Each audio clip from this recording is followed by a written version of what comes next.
What's up, guys? Back with some more first gen content. So if you missed the last video, we did a 3-inch leveling kit, lift upper control arms, and threw on these Grip Max tires, which I think the truck turned out pretty freaking sweet. But we did uncover a few more components that were worn slap out, and we didn't have the parts to replace at the time. So here we are. Today is the day we're going to be fixing all of the rest of our suspension. So for starters, new struts in the front, which should not only make the truck ride better, but it also should lift it up some because, yeah, them lower bushings, they shot. So I'm thinking at least a half an inch to maybe a full inch of additional height in the front just by replacing those. So we're gonna get those swapped out. New lower ball joints, because these have who knows how many miles on them, and they are notorious for failing on first gens, and it ain't pretty when they do.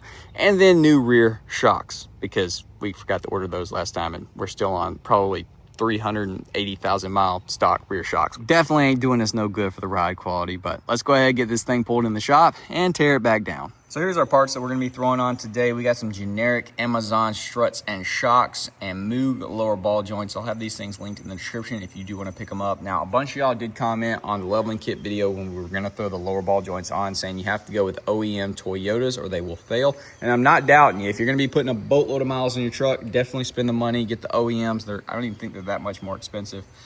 But I'd already bought these, so we're gonna run them and I'll share with y'all my experience with them, and hopefully we never ka-chow. This truck does have 384,000 miles, and we're aiming for that 400,000 mile mark at some point. So we'll just have to see. Now, if you want to see the full video doing all the teardown and everything, I'll link the leveling kit video in the description.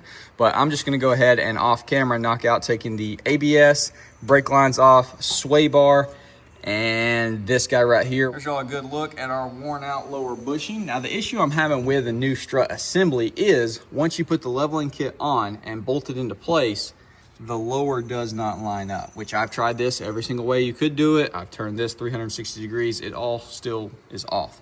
So in order to correct that, we're gonna have to compress this coil and spin the shock inside to line up with this. Turns out you might not need a spring compressor after all. So I put it back in there. It was a little off still. So I stuck this extension in there, and then I got me a little cheater bar, and I was able to bend it. So I tried it before with just sticking a flathead through there, but I couldn't get it to spin. But obviously you just needed some more torque. So I did get it to spin. So you can probably just use this method instead of having to use a spring compressor. So yeah, knucklehead should have tried that first, but either way, we've got it lined up properly now. Slide right into place. So we'll just go ahead and bolt that in, get our upper connected to our spindle. And then for our lower ball joints, actually a pretty simple design to swap. Obviously this being 2-wheel drive, you got 4 bolts, one here, one under here, same on the other side.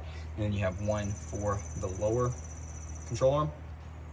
But we're just gonna hook this guy back up. We'll take those 4 out, and then we're just gonna swing this guy up out of the way. We'll tackle the lower ball joint with that guy right there. And then it's just as simple as swapping the new one in and tossing that guy back down, bolting it together. We're gonna be using a 15 mil on this lower control arm ball joint nut.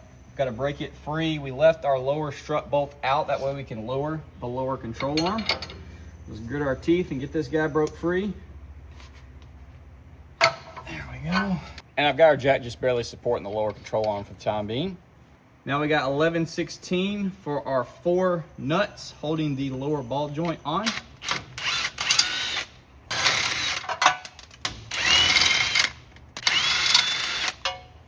I forgot I put our tie rod back in just to hold it in place, keep it from swinging. So go ahead and remove that again.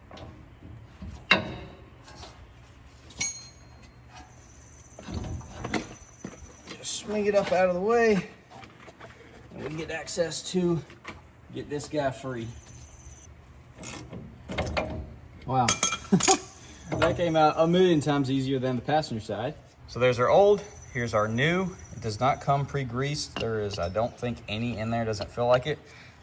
This guy has got to get swapped out for a grease fitting, so I'm gonna go ahead and swap that over. It comes with a new one. Well, our new grease fitting went in perfectly fine. We've got it greased up, and now it's just a matter of throwing it all back together, which I'm about to do. So you literally just sit it on there, put this guy back down, bolt everything back up just like you took it apart, and then I guess I'll catch up with y'all for sitting it down on the ground, where hopefully it's gonna sit a good bit taller, but also clear our coil from the upper control arm, because I know that is a potential issue. So hopefully we don't deal with that. All right, everything is back together. We're gonna go ahead and sit this thing down. Now, we'll probably settle some once we get it out and move it.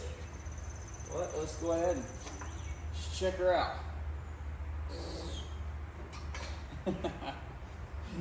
Yeah. Oh my gosh, yes. It looks a lot better having the front up a little bit more. Holy crap. All right, let's go ahead and tackle the rear shocks, then we'll get this thing out. And I'm debating on taking the steps off. Really heavily debating it. Also, the big question, does it touch? No, it does not. So that is good news. We have full clearance, and we'll put the tape measure to it later and see exactly how much it raised it. But she definitely sitting a good bit taller. Well, unfortunately, we've got typical first gen problems. So the top nut is seized on our shock. It is right there. You're gonna have to cut that guy off, and you're gonna need a pretty specialized cutoff wheel or something, which I don't have, that will fit in there. So I'd have to use a Sawzall.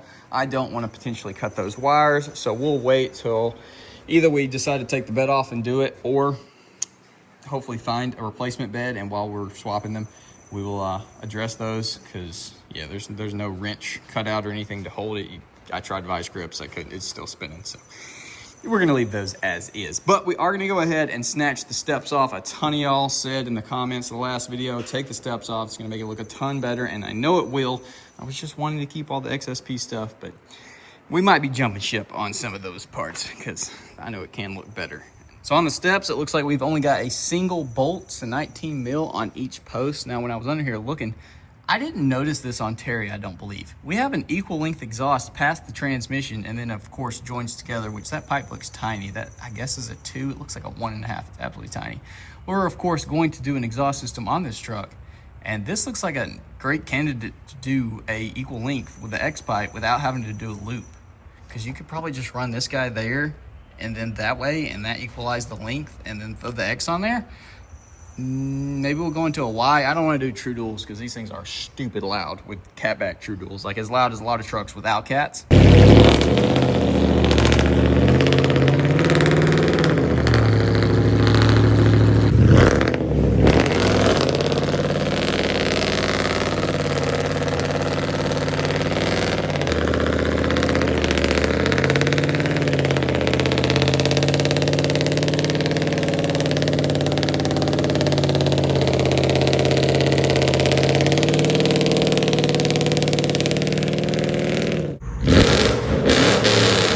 That's interesting. I don't remember that on Terry. Maybe I'm tripping. Either way, let's go ahead and take the steps off. Oh, it almost fit. Whew. All right. Oh my gosh. That is so much cleaner.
All right, guys, well, here she is, and holy crap, does it not look a million times better, dude. I'm stoked with it, man. Taking the steps off made a huge difference, as well as the front being up a little bit more, of course. And now it's just proper. Holy crap, it's actually got me not wanting to get rid of the wheels, because before, like as soon as I put the tires on, I was like, oh, it's sick. And then, you know, I got to looking at it a little more. I was like, no, I don't know about them XSP stuff. And I just want to keep it all original, but the wheels were like needing to go. I was gonna swap them out for some different 20s. But honestly, now I think they go pretty good. Now they're not the typical, like, you know, baller wheels or cool flashy 2026 wheels or something like that. They are OG 2006s. but I think they look pretty freaking good. Dude, the whole truck, my gosh. A fender flare, a new bed, a new used bed, new windshield.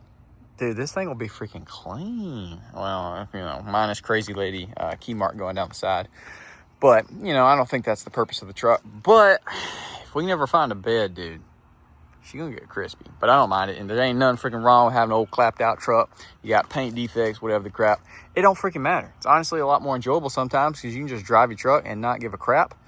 And park everywhere, drive everywhere, and who freaking cares? But I'm tickled with it, dude. I've been driving it for 2 days straight now. And I've had no weird noises, no issues, nothing like that. Just straight cruising, and we've been down, you know, 80 miles an hour down the interstate, back roads, and everything in between. Dang, dude, this thing looks freaking sweet. It's like a completely different truck. Oh, I actually took Dad to lunch today, or to breakfast, and he really liked the truck. I pulled up to his house, and he was like, man, that's a good-looking truck. Like, yeah. He's like, it don't even look like the same one.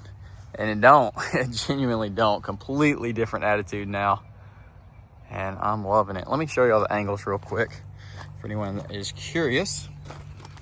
So there's our lower, new lower ball joint. There is our clearance. I can't really see when I'm filming. A lot of clearance. So honestly, could probably go up even higher. We're not going to, but we have the clearance to do so where the upper is not going to hit the collar. At least not when it's like under a load. When it's driving, we don't plan on jumping the truck. So hopefully we never do. So yeah, I am tickled with that. It's a bummer we didn't get to swap out those rear ones, but that is like a very common first gen issue to have those things solidified in place permanently. And I just didn't feel like cutting them out. It's not the end of the world. The truck still drives good down the road. A little bit stiffer now on the new struts, which is to be expected. They might break in, kind of ease up over time, or could just be, you know, they're cheapo Amazon struts, but it doesn't ride bad. It's just stiffer than it was before, which makes sense. But now there's no like jumping up and down because the bushing is completely clapped, which how long will the bushings last on these? I don't know. We'll have to see. But yeah, I'm gonna quit rambling. Hope y'all did enjoy. Drop a comment, leave a like, subscribe if you're new, ring that bell notification. I'll see y'all boys in the next one.